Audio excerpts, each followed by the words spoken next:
अस्सलाम वालेकुम student. CS 614 mid term quiz preparations के हवाले से आज आपके सामने क्विज़ लेके आए हैं जिनमें आपको सॉल्व पेपर यानी पास पेपर जो थे उनमें जितने भी क्विज़ हैं, इम्पोर्टेंट क्विज़ जितने हैं वो सारे सॉल्व करवाए गए हैं और फाइल की शक्ल में भी आपको ये क्विज़ मिल जाएंगे। आइए हम अपने क्विज़ की तैयारी को स्टार्ट करते हैं। पहला है जी, bitmap index make use of dash to answer a query by performing a bitwise logical operation। Bitmap index है यानी किसी भी एटम को फाइंड आउट करने के लिए इंडेक्स लगाए जाते हैं। इंडेक्सिंग के तरीक़ेकार को इस्तेमाल करते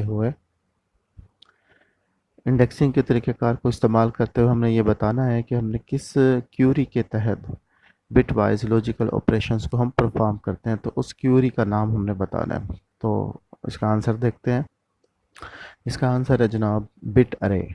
बिटमैप क्यूरी के तहत जो क्यूरी अप्लाई की जाती है बिटमैप इंडेक्स के ऊपर किसी भी वैल्यू को फाइंड आउट करने के लिए, तो उस क्यूरी का नाम है बिट अरे। नेक्स्ट क्वेश्चन है हमारे पास, bitmap index have a significant dash and dash advantages over the structure for such a data. यानी बिटमैप इंडेक्स के क्या फ़ायदे हैं, मखसूस जो बेनिफिट्स हैं स्ट्रक्चर डाटा के ऊपर, यानी स्ट्रक्चर डाटा और बिटमैप इंडेक्स में क्या क्या फ़र्क है, बेसिकली वो हमने बयान करना है यहाँ के ऊपर। स्ट्रक्चर डाटा की निस्बत जो बिटमैप का बेनिफिट है वो ये है कि यहाँ पे स्पेस और परफॉर्मेंस जो है वो आपको ज़्यादा बेहतर मिल जाती है बानिस्बत स्ट्रक्चर डाटा के। स्ट्रक्चर डाटा में स्पेस और परफॉर्मेंस आपको ज़्यादा बेहतर नहीं हासिल होती। नेक्स्ट है हमारे पास, data not only store it is pass from the difference processing like. यानी डाटा सिर्फ स्टोर नहीं होता, ये मुख्तलिफ प्रोसेसिंग से गुज़रता है। तो वो मुख्तलिफ प्रोसेसिंग के नाम क्या हैं, वो उनको हम क्या कहेंगे जी? वो मुख्तलिफ प्रोसेसिंग है extracting from various sources, cleansing, transforming and then store in useful pattern. ये एक प्रोसेस है जिसमें से डाटा गुज़रता है, ना सिर्फ स्टोर होता है बल्कि इन प्रोसेस से भी गुज़रता है। तो ये हमने बताने होंगे प्रोसेस। ये MCQs तो तकरीबन कोई 5-6 दफ़ा मैं देख चुका हूँ कि पास पेपर में आ चुका है। Dash if fit into a memory, cost only one disk, slash input output access to locate a record by given की।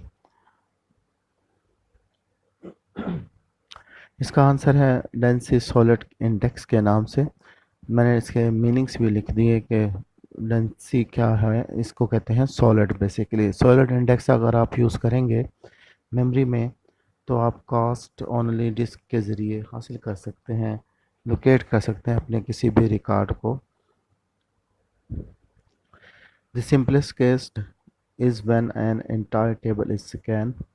मैंने इंटायर टेबल्स को जो है व्हेन इंटायर टेबल स्कैन को रेड किया है क्योंकि ये वो ऑप्शन है जो बाकियों से को इससे अलहदा कर देता है, यानी मुनफरिद कर देता है। दिस इज़ कॉल्ड आ, इसको कहते हैं हम नेवी। यानी जब हम इंटायर टेबल को स्कैन करें सिंपलेस्ट केस के अंदर तो उसे कहा जाएगा नेवी। लगभग 100 या 100 से अबव MCQs जो हैं वो मेरी जो अटैच फाइल है उसमें मौजूद है, लेकिन मैं अभी आपके सामने वीडियो में सिर्फ वही MCQs ला रहा हूँ जो बार बार रिपीट किए जाते हैं, यानी बार बार पेपरों में आते हैं। जैसे कि ये वाला, data meaning is an dash approach where browsing through data using the meaning technique may reveal something that might be of the interest to the user as information that was unknown previously। तो इसका answer है एक्सप्लोटरी।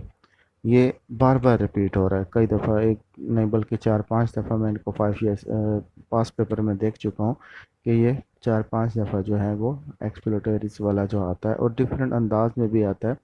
बाज़ दफ़ा ये IO approach में कर देता है, बाज़ दफ़ा डैश कहीं और पे लगा दी जाती है, लेकिन स्टेटमेंट अगर आप पूरी पढ़ लें तो आपको ये आसानी से समझ आ जाएगा। एमसीक्यूज़ की प्रिपरेशन के दौरान ये मुझे स्टेटमेंट मिली और मुझे लगा कि हो सकता है कि ये पेपर में आ जाए। और स्टेटमेंट कुछ यूँ थी कि dash of extract processing programs began to form. First there were extract, then there were extract of extract, then extract of extract, and it went on. तो इसका आंसर मैंने इसमें इसका आंसर है स्पाइडर वेब। आपने ये चीज़ देखी होगी कि एक ही बात को मुख्तलिफ अंदाज से लिख दिया जाता है और उस पर पॉइंट्स जो होते हैं वो चेंज कर दिए जाते हैं। यानी एमसीक्यूज़ उसी ही स्टेटमेंट उसी ही पैराग्राफ में से होता है, लेकिन बाज़ दफ़ा किसी एक लफ्ज़ को अंडरलाइन कर दिया जाता है, बाज़ दफ़ा किसी दूसरे लफ्ज़ को जो है वो अंडरलाइन कर दिया जाता है। तो स्पाइडर्स में से मुख्तलिफ स्टेटमेंट्स आई हुई थी, लेकिन स्पाइडर वेब के नाम से नहीं आई हुई थी। तो मैंने ये स्पाइडर वेब के नाम से भी बना दी, मुझे लगा कि ये भी आ सकती है तो मैंने इसको इसमें शामिल कर दिया। The fact table is a way of the visualizing as an dash cube। मैंने ये सारे पास पेपर्स के इकट्ठे करके कुछ इस तरह से तरतीब दिए हैं कि अगर आपको इसके दौरान उनको फाइंड आउट करना चाहें तो वो आसानी से फाइंड आउट भी कर सकते हैं और जल्दी से अपना आंसर जो है वो पुट भी कर सकते हैं। तो ये हमारा जो क्विज़ है, इसका आंसर ढूंढते हैं कि इसका आंसर क्या है। इसका आंसर है unrolled. The fact table is way of the visualizing as an unroll cube। यानी जो फैक्ट टेबल्स है वो एक रास्ता है, तरीक़ाकार है विजुलाइजिंग का, जब क्यूब क्या हो, अनरोल्स पोजीशंस पर मुश्तमिल हो। Full and incremental extractions are the type of extractions dash type of the extraction। यानी फुल